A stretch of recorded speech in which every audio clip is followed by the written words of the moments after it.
Tuloy pa rin ang taping ni Jillian Ward hanggang Holy Wednesday.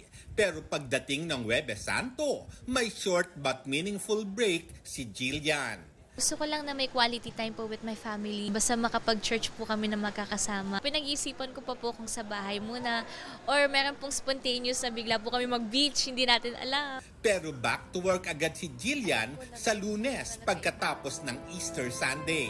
Lalo't maraming nag-aabang sa mga pasabog ng seryeng Abot Kamay ng Pangarap. Isa pang pinaghahandaan ni Jillian ang pagpunta sa Taiwan para sa upcoming movie nila ni Ken Chan. Naririnig ko pa lang po yung gagawin sa storya, sobrang na-excite na po ako. Hindi po siya yung usual na love story sa isang pelikula.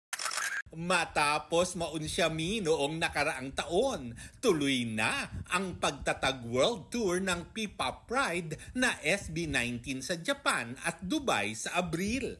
Pero ang exciting part, para sa closing ng kanilang tour, may back-to-back concert din sila dito sa bansa.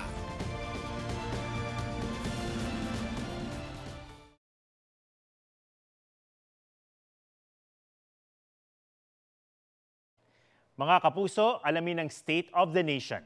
Mag-subscribe sa GMA Integrated News sa YouTube. Sa ating mga kapuso abroad, samahan niyo kami sa GMA Pinoy TV at sa www.gmanews.tv.